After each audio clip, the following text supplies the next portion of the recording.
Okay. Hello, we have with us Wesley Koo from INSEAD, and Wesley is going to tell us about the paper he's going to present at ISC.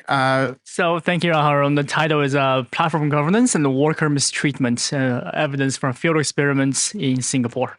Wow. Yeah, so in this paper, we're asking the research question is, can platform governance address issues faced by workers in terms of worker mistreatment?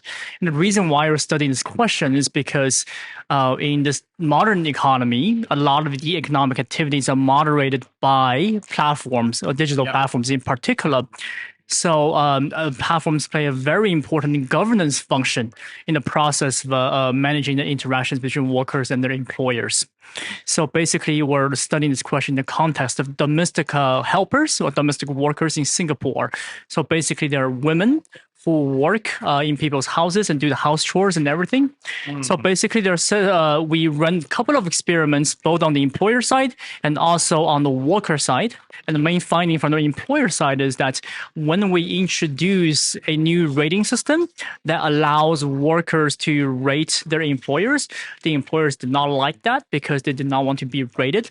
And then they're worried about me being mislabeled by workers as bad employers.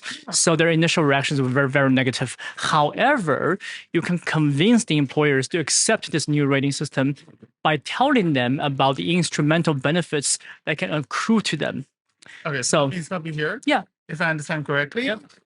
So introducing a rating system to the employers by the helpers is not being received well by employers. It's not well received by the employers. And they can group them. So, for example, we can tell them that, by helping safeguard our workers' working environment, you can have better workers so that you can better quality workers and more workers to select from.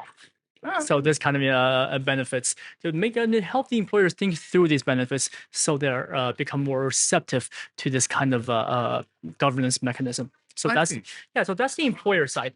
The worker side, so the results from the worker side is actually quite surprising to us because the workers who were trying to empower by doing this rating system, they don't like it either. They don't. Yeah, they're very afraid of using the system because there is a fear of backlash, and there's such a tremendous power differential between the employers and the workers, such that they sometimes just withdraw themselves rather than trying to voice their opinions or exercise their power through the system. I can see. Yeah. I can see that. So I think in your research, maybe there's a lot of relevant stuff you can talk about for sure. Yeah. And so, assuming that you're not an employer hiring domestic helpers in Singapore, right? What can we learn from these results? Thank you, Aharon. I think in terms of generalizability of the results, I think the results are generalizable to contexts that involve employers and workers, so labor platforms in general, and especially in situations when there is a large power differential between the two sides. So, for example, you can think of freelancing platforms around the world, labor platforms in general, cleaning platforms. And also there are situations in other platforms such as Uber, such as Airbnb, where there is a power differential. Maybe it's not universal, but there are situations in which that happens. Yeah.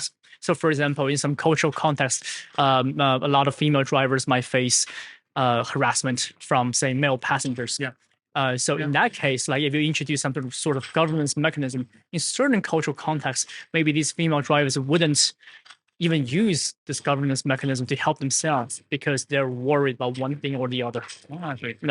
So there are a lot of these frictions that's related to the deep underlying social structure that prevents platform governance from being effective.